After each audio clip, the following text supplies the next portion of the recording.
Hello,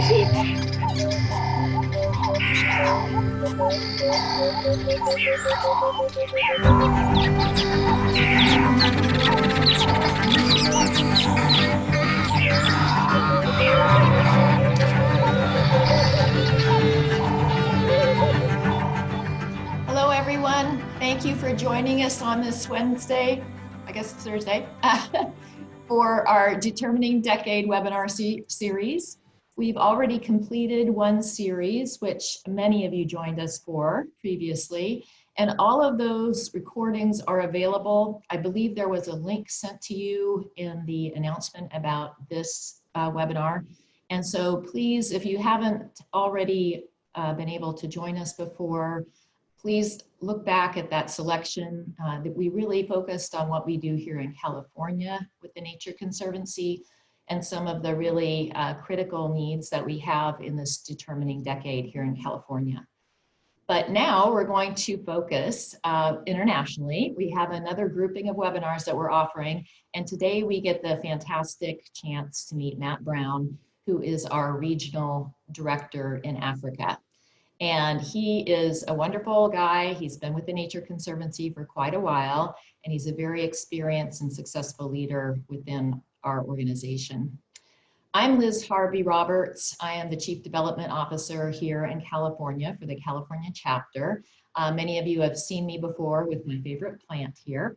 And it's always a pleasure to be with you and learn with you about all the fantastic conservation that's going on around the world.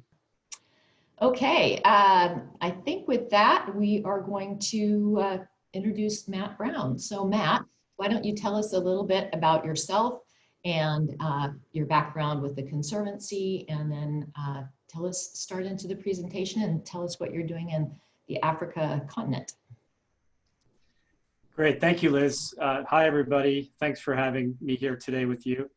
It's a great series that you all run, Liz, and we're honored to be part of it and to showcase the international work. So my name is Matt Brown, as Liz introduced me. I am currently the managing director of our Nature Conservancy program in Africa. Prior to that, I was our director of conservation for 11 years. I now live in Boulder, Colorado with my wife and children. I was a Peace Corps volunteer in West Africa.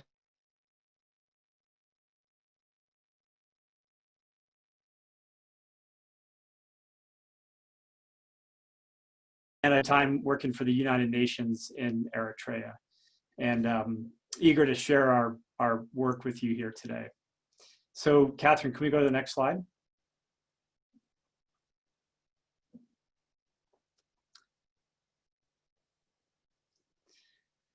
So what we're going to talk about today is how the COVID-19 global pandemic has pretty dramatically changed the face of conservation in Africa in a very, very short period of time.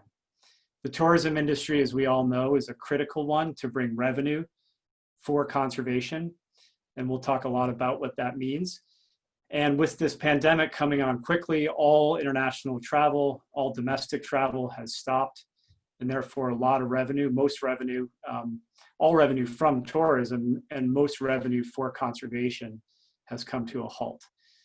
So what does that mean for the people who depend on those jobs, for their families, for the wildlife, for these ecosystems that we've worked hard with a lot of your all support, thank you, to protect and to grow over the years.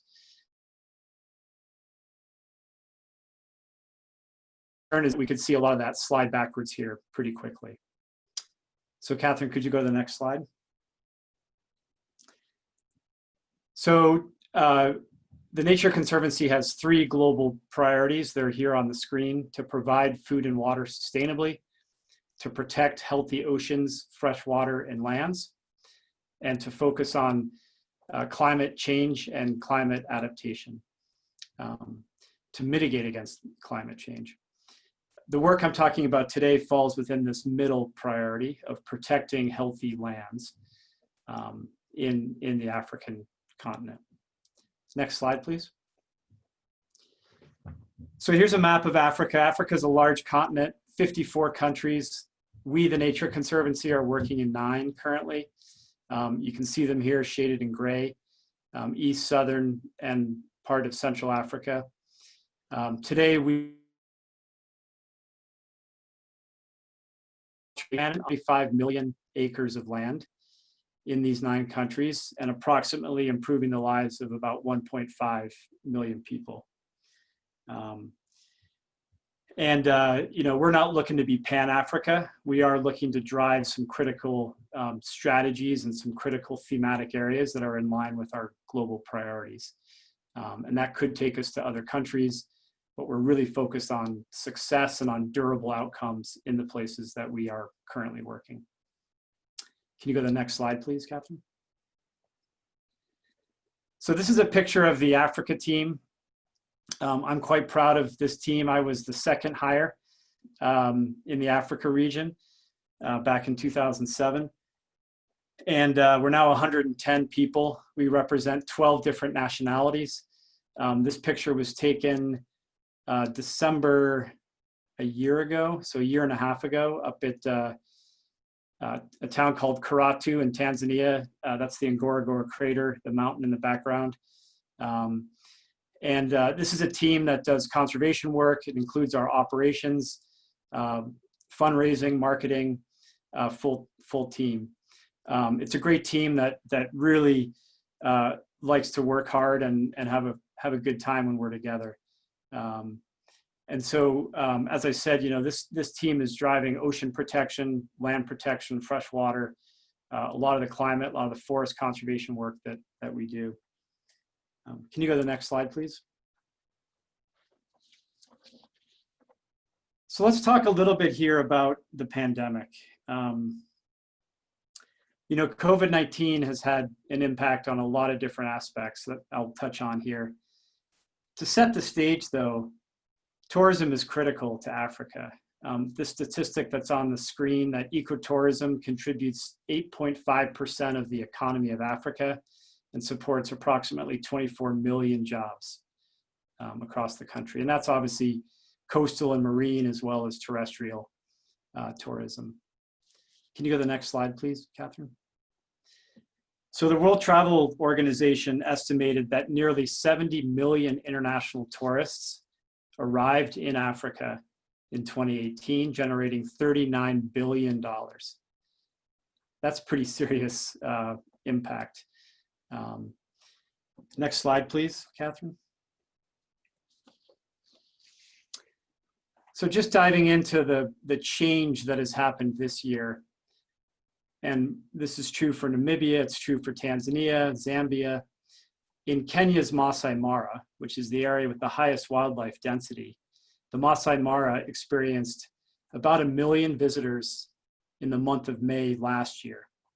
And we were on track to do about the same, maybe even a better forecast according to most of the tourism operators for 2020. But in May this year, the tourists in the Mara were 14. Similar numbers for Tanzania, similar numbers across Africa. We've seen an immediate drop in tourism arrivals and therefore in the dollars that come from tourism. And the hardest part about it is that there wasn't much time to plan and to forecast and therefore to get ahead of it in terms of expenses and budgeting and being able to be proactive. Can you go to the next slide, please? So let me take you to a place. This is an elephant that we know pretty well. This is an elephant at a wildlife conservancy called Loisaba, which is in central northern Kenya. Loisaba is a 56, almost 60, 56,000 acre wildlife reserve. It's unfenced. Wildlife move in and out. You did see this large mammal. He wants to make sure that you can see him. And he's approaching us to say, hey, I'm here, pay attention. When his ears are out like that, it's called a mock charge. And a lot of you have been on safari, you've seen elephants give you mock charges before. There's nothing to worry about. Your heart races. It's pretty fun. Now, if this elephant were coming toward us and his ears were pinned back against the side of his head, that's a different story. That means he's truly angry and he's coming at the vehicle, or if you're on foot, and you better get out of the way. So this is an elephant that really calls Loisaba home. He, along with 800 other elephants, are based or are resident at Loisaba, but they move. They move in and out. They disperse, following the rains, looking for forage, looking for water. Elephants, from a conservation perspective, are one of our indicators, an indicator species that we use. We can put a radio collar or a GPS collar on their neck. We can track where they're moving, the rate of travel, how much time they spend in a place, tells us how safe and viable that habitat is. Elephants also can live up to 70 years, and so they're smart. They have strong intelligence and knowledge about the system. So they're a fantastic conservation approach for us to monitor them and to use them. And if habitat works for elephants, then it works for zebra, giraffe, wildebeest, all the assemblage of wildlife underneath elephants. Elephants are also, a huge attraction for tourists. I don't think we'd have those numbers of arrivals in Africa if elephants were gone. I think a lot of people do come to see rhino, elephants, and giraffes. So elephants are critical, and they're a critical part of our focus in our story. Can you go to the next slide, please, Catherine? So let's talk about tourism a little bit. This is a Samburu man at Loisaba. He's a safari guide. His name is Brown. He's a silver rated safari guide.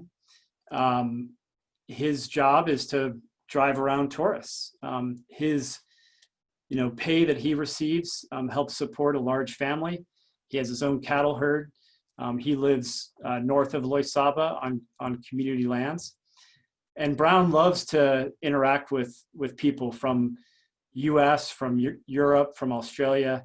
He's a great guide and a very personable individual who really thrives on this.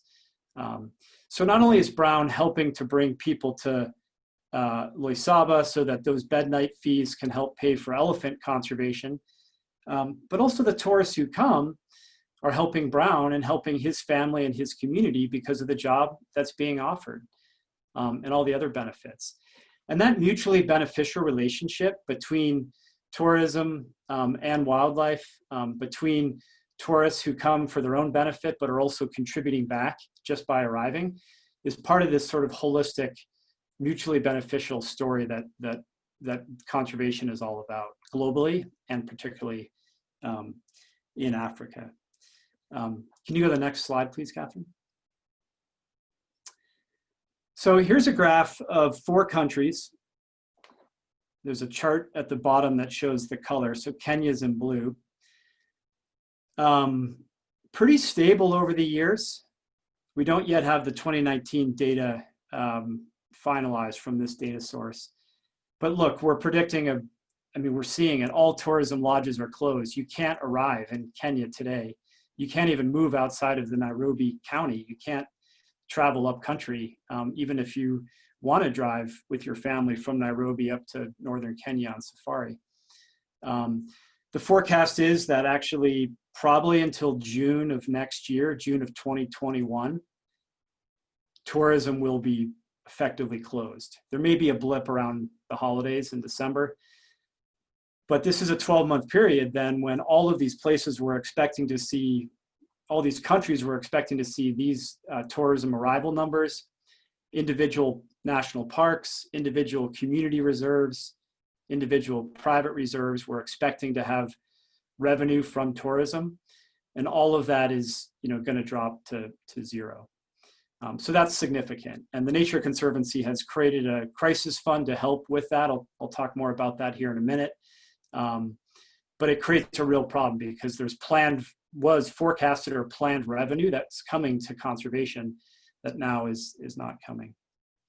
Can you go to the next slide, please, Catherine? So what does that money do? Again, I'm just going to stick with Loisaba. These are 2 rangers and 2 bloodhound security dogs named Warrior and Machine at Loisaba. the money from tourism, every time you spend a night at Loisaba, $104 per person per night comes to the Conservancy to pay these rangers, to put fuel in vehicles, to pay the radio operator salary, to basically do all the management and all the operating costs at a conservancy like Loisaba. And that's true for national parks in Tanzania. That's true for conservancies in Namibia. That's true for all of these reserves, be them government, be them community, or be them private. Anywhere from 50 to 100% of the operating costs of these wildlife reserves comes from tourism. So can we go to the next slide, please?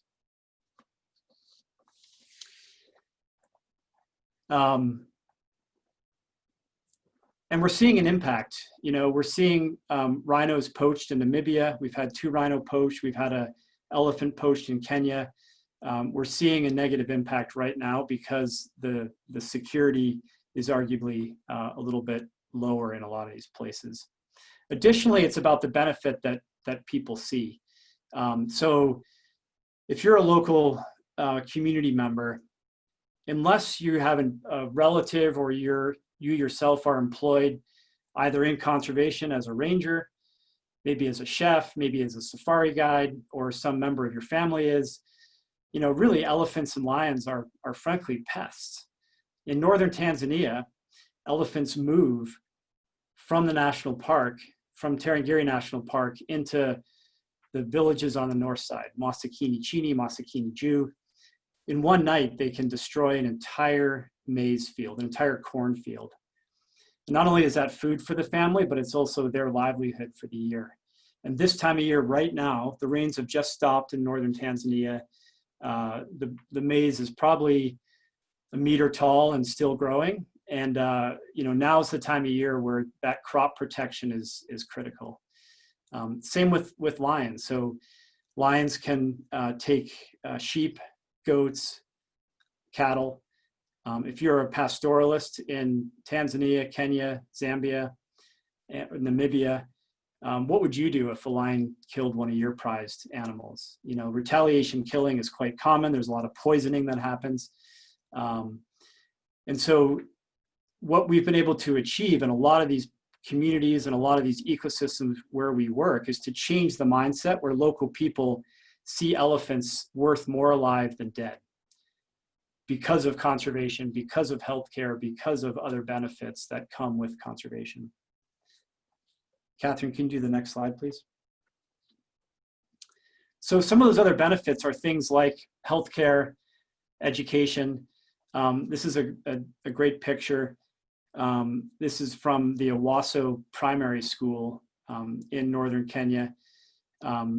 These kids are getting ready for a modern day pen pal. So no one writes airmail letters anymore, as I think a lot of us used to when we were kids. Instead, they're using Skype, maybe they're using Zoom, but I know these kids were using Skype to communicate to a middle school back in Albany, New York. So here they are setting up their laptops, getting ready for a Zoom session with pen pals in Albany, New York. These computers, this library, these books was supported through the Loisaba Conservancy. Did you hear me finish about this primary school library? That's where we lost you. Okay, so this is the Awaso Primary School in Kenya. This is a community that's east of and adjacent to the Loisaba Conservancy. These children are getting ready for a virtual pen pal. They're using Skype to communicate with a middle school in Albany, New York. So nobody uses airmail letters anymore, like I think a lot of us used to, at least I did. They're using. Matt, we're having more problems, so maybe you could just stop your video and we can hear your voice. Okay. Thank you. We see your picture. Very nice. Okay, sorry about this. I haven't had internet problems all week. I don't know what's going on today. Liz, just interrupt me if I get squirrely again on the audio, please. Okay, I will. So, one of the benefits of conservation that's funded by tourism is the ability to help with education to help with healthcare in the local communities. So this library, these computers, was all funded through the Wildlife Conservancy and through benefit of being nearby and part of the ecosystem where elephants move. Can you go to the next slide, please? So this is a great picture. This is a picture of a Loisaba ranger who's actually this guy is part of the Northern Rangelands Trust security team. There's a few organizations that work together on security issues. This old man, we refer to him as an MZ. This MZ had 8 cows stolen by somebody of a different ethnic group, and he alerted Loisaba. Loisaba then used the security team and this mobile team from Northern Rangelands Trust. They tracked the footprints using the sniffer dogs, and they were able to bring the cattle back home to this man. And so this handshake is the ranger saying, "Hey, MZ, we got your cattle back." So that's another tangible benefit that local communities see. So another benefit and a program that we take a lot of pride in is this is a social enterprise. It's called Beadworks. There are over 5,000 women who have benefited from this program. You can see the women in the background there who are kind of hunched over. They're beading, they're using a sewing needle, and they're threading beads. They're making jewelry. I think one woman on the right side of the screen there is making a belt, it looks like. So they're making jewelry that is sold in the United States, in Europe, and to Zoos Australia, which is an organization that then provides these handicrafts to multiple zoos in that country. This program is amazing because it's created revenue, income that goes directly to women. We all know women run these households. The women keep track of when school fees are due. The women are the ones that are generally responsible for paying medical bills and for looking after the household. By empowering the women, it really creates a sea change in these local communities by giving them their own form of income and by enabling them to gather and talk about reproductive health and talk about all of their issues. It's a game-changing program that we feel really fortunate to be part of. And there's some Nature Conservancy trustees from and still are heavily engaged in this program. And all that jewelry is for sale, so we're happy to share websites or get you access to some of that if you like. But it truly is a social enterprise that is part of the conservation story.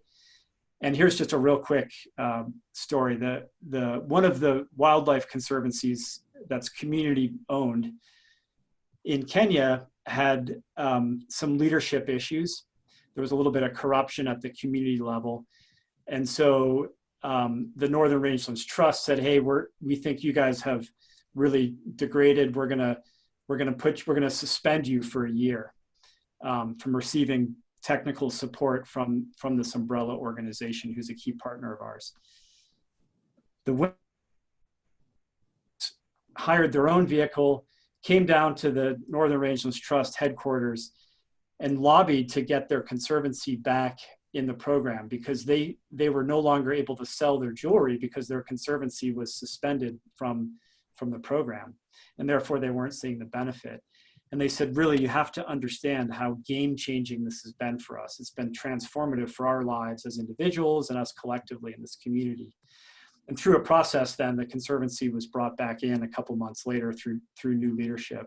But it was the women who mobilized, and it was the women who really drove the process to get new leadership, largely because they had, a whole new view on livelihood as a result of conservation. Can you go to the next slide, please, Catherine? So again, sorry for my technical difficulties. This is my last slide here. What we're trying to do is the Nature Conservancy, and we're working with some great partners on this as well.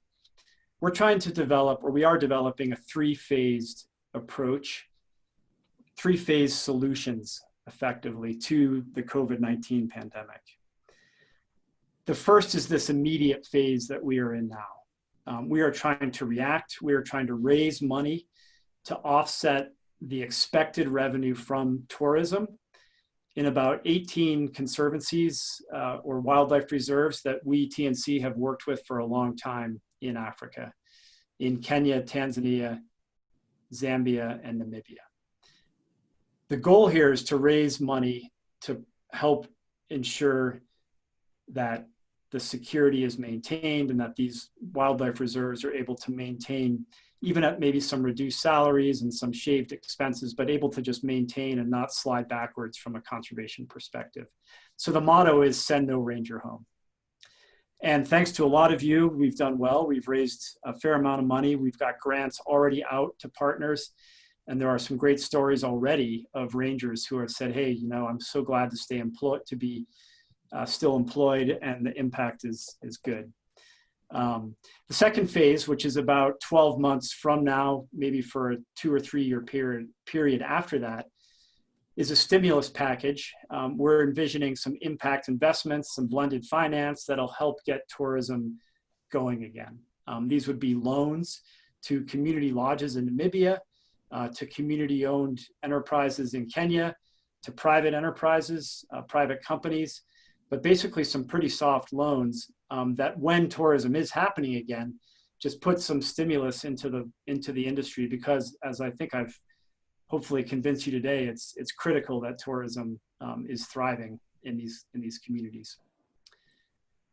And the third solution is sort of continual but longer term, and that's to rethink how we finance conservation. We need more diversification in the revenue. We need to look at carbon. We need to look at trust funds. We need to look at more bead programs, more livestock programs.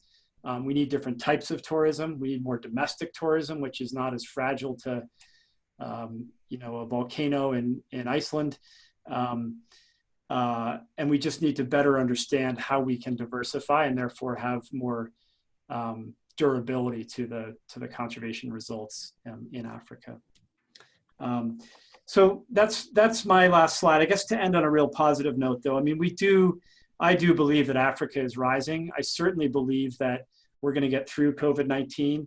I do know that there's so much community goodwill to work alongside wildlife and to protect wildlife. And I think there's an opportunity now for us to help restructure this so that we'll be smarter and more balanced and more resilient the next time there is a pandemic or some other global rock to our economy, shake to our economy. So Liz, let me pause there. And again, sorry for my internet connection, and we might try my video again, but thank you all so much. And I think we have time for questions and answers. Well, we totally appreciate that, Matt. We'll try your video. Yes, if I could control Comcast here in my home, I would, you know, but some things are beyond my control. So thank you, everyone. We encourage more questions. So I know a number of you have asked questions. A number of questions are around the poaching issue. So I will definitely ask Matt to address that first. But please do send in your questions about other aspects of our work in all of Africa. And I just wanted to say as a testimonial that I had the absolute privilege of going to Kenya with the Conservancy in January before all of the travel restrictions were meted out.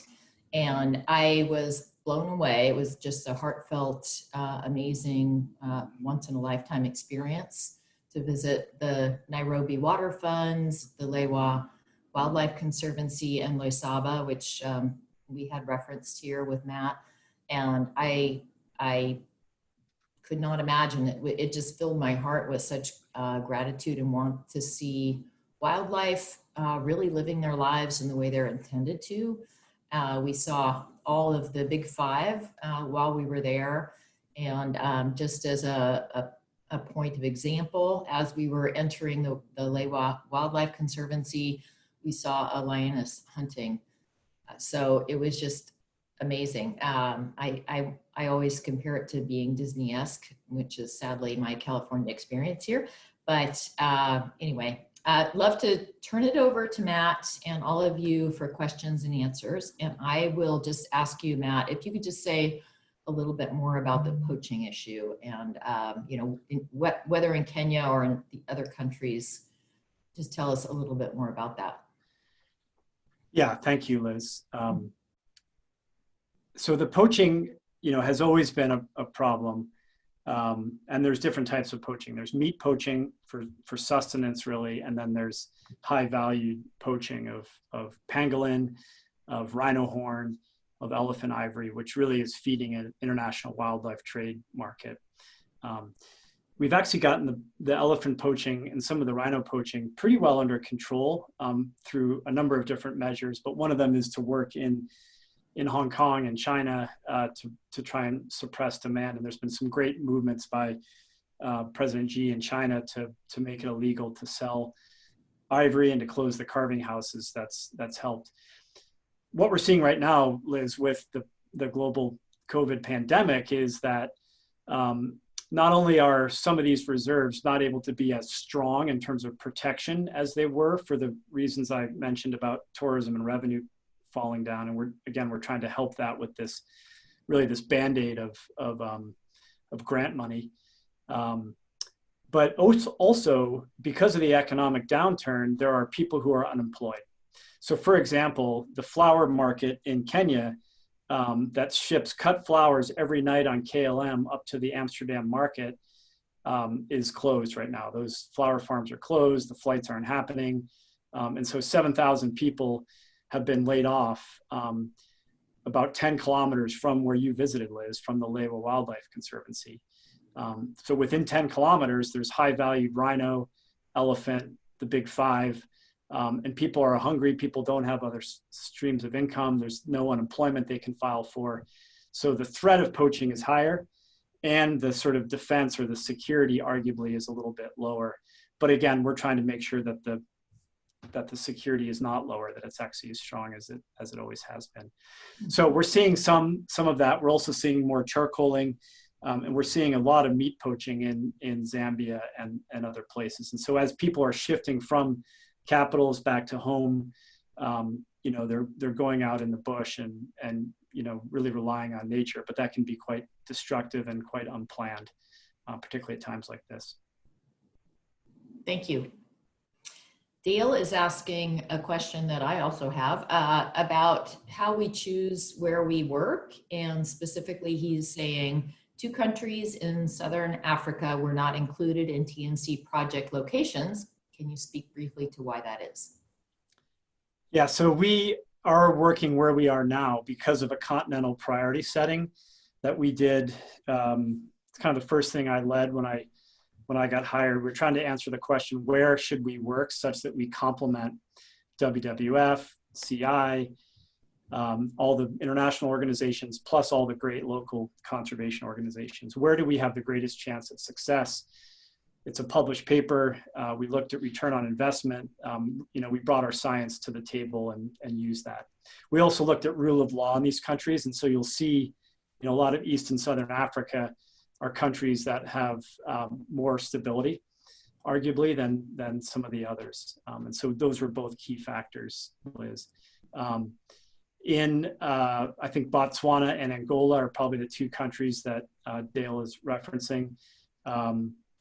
We are starting a program on the Okavango Delta to help protect the source waters or the headwaters, which is actually in southeast Angola, flowing through the Namibia Panhandle down into Botswana. So we have a staff member in Angola now. We have a staff member in Botswana. And those are both countries where it's a newish program to us, only about 6 or 8 months old, and really exciting. It's one of the, you know, the big wilderness areas in Africa, a big freshwater ecological system, probably one of the most important. It certainly houses the largest and most viable population of elephant in Africa. So that's kind of a background, Liz, quickly on how we are working in the places that we are. Thank you. That's great. Meredith is asking, how are national or country governments helping to relieve the pressure on wildlife, if at all? So yeah, what is the role of governments in the countries we work in? Yeah, it's varied. So in Kenya, the government has released a 5.3 billion Kenyan shilling package, which is infrastructure, roads, healthcare, and there is a serious line item that's going to support community conservancy. So really fantastic support there from the Kenyan government. That's not true in Tanzania nor Zambia. Namibia has created a community conservation trust fund, and the government is very supportive of that. I don't yet think the government has actually put dollars into it, but the government is, lobbying and advocating with some of their bilateral funders to try and get help from the German government. KfW, for example, has put some money into that. So, generally what we're seeing, particularly with those numbers that you saw in this presentation, in Kenya, tourism indirectly supports 20% of GDP. The Kenyan government understands the value of wildlife, the value of tourism. They are very, very concerned, and they are leading discussions with private sector, with bilaterals, with NGOs right today, right now, to try and figure out how we're going to respond, how we're going to recover, and how we're going to be better in the future. That's good. Thank you.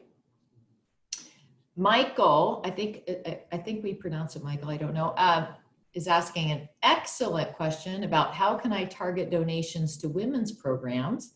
And just maybe if you can just say a little bit more about the role of women in conservation in general in Africa, and then, yeah, if people want to support it, beadworks, et cetera, how can they do that? Yeah, absolutely. So, if you're an existing Nature Conservancy member or you have a relationship with the California chapter, you can make a gift and just earmark it for Africa. You could say Women in Nature. We actually have a Women in Nature, what we refer to as a basket fund. So we've looked at all of our work in Africa, and we're very clear which activities within the myriad of projects across the 9 countries are directly improving conditions for women or lives of women, creating economic opportunity, creating better forest management, better governance of the fishery, all that work. And it's about, I think it's roughly about $2.5 million a year that directly supports women and girls. We call that our Women in Nature fund. So one could, and thank you in advance, it is a great idea. One could make a donation and target it to the Africa region and just say Women in Nature. The role of women, Liz, is critical. I think we're the first operating unit at the Nature Conservancy to have a full-time reproductive health / family planning strategy lead. Her name's Julia Basana. She lives in Tanzania. She's actually writing a strategy for reproductive health care and family planning. And my hope is that all of our programs, we now have 3 where we do have critical partnerships with Pathfinder International, an organization called CHAD in Kenya, who do reproductive health intentionally alongside our conservation work, because population growth and helping women choose the spacing of their children, the family size that they want to have, and making sure they have the right prenatal nutritional health is a serious unmet need in most of these communities. And we believe if we're going to be successful with wildlife conservation and habitat protection, we need to make sure that we're providing the right benefit to people, and specifically to women, to bring them front and center in this work. So for us, it's actually a really critical strategy, Liz. It's really important. Good to hear. So Amira is asking, sorry if we've already asked this, but I don't think we did.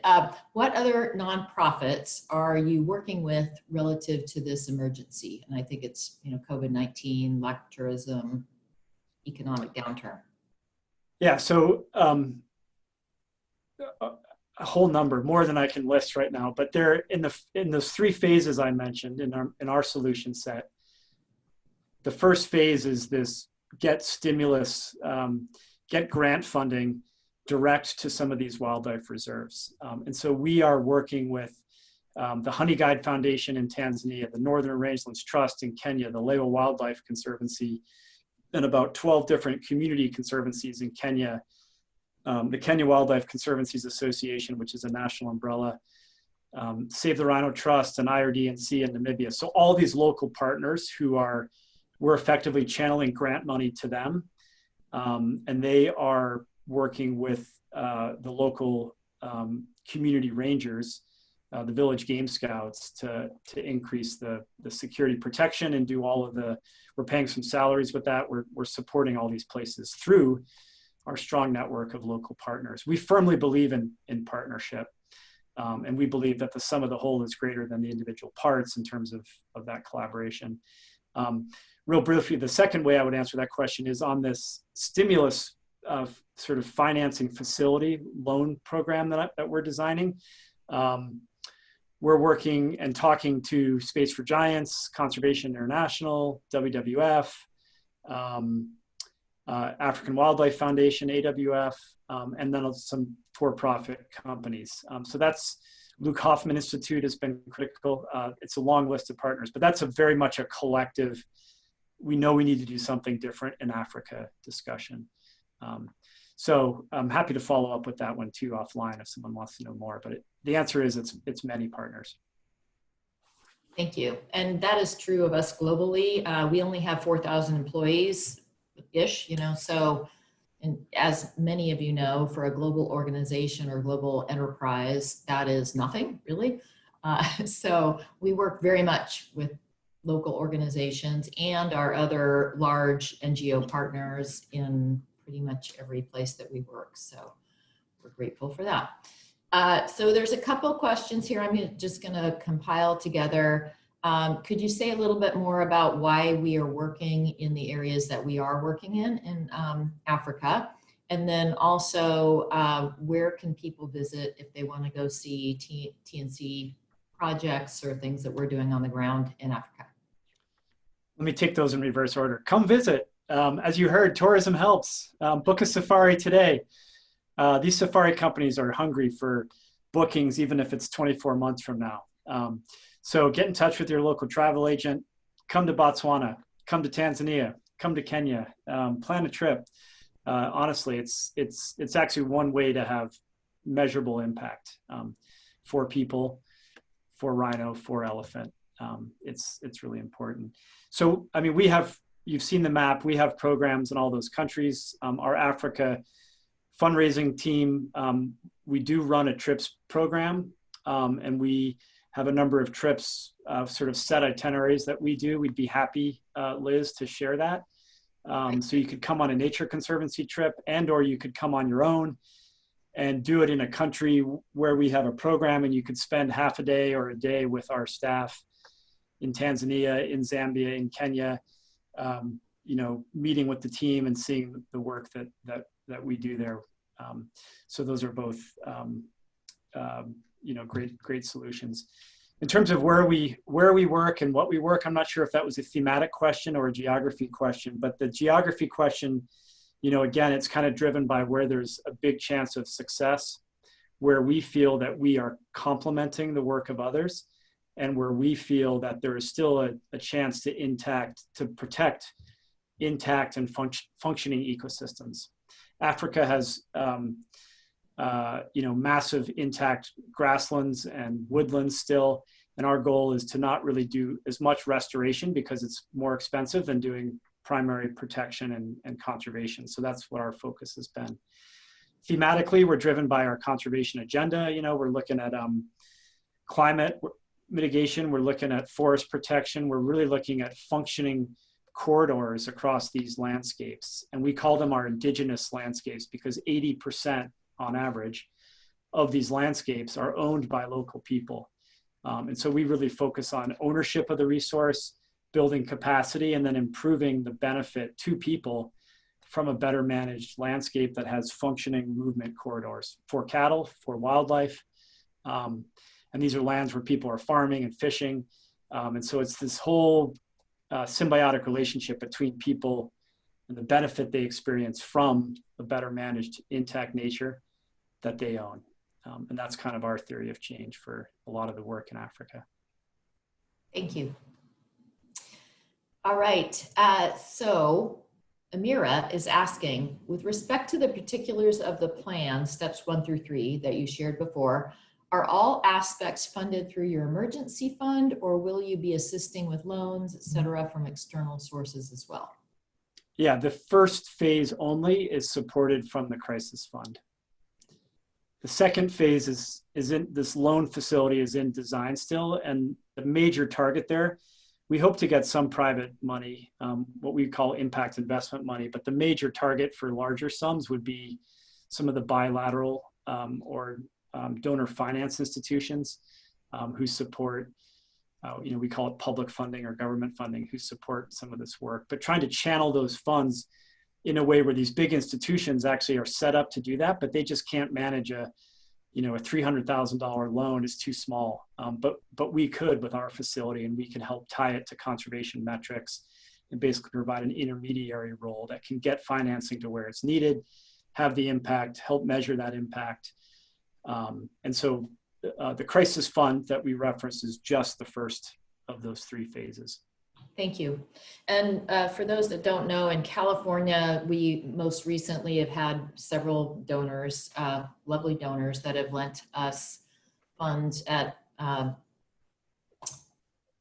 pretty much like 1% interest, whatever the government required interest is for us to pay, so that we can pursue conservation acquisitions, generally speaking.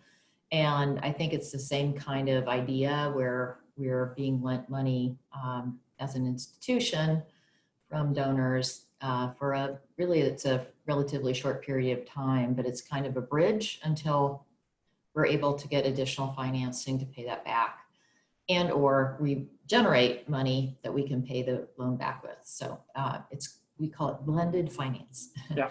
And it's very interesting. Okay, I think probably I have another one or two questions that we can fit in. So can you provide some examples of TNC animal conservation work for lesser known species? Yeah, the Horola antelope is actually its own genus, not only a species, but a genus. It has these like swim goggles that kind of look like this, like you're wearing Speedo swim goggles, white patches around its eyes.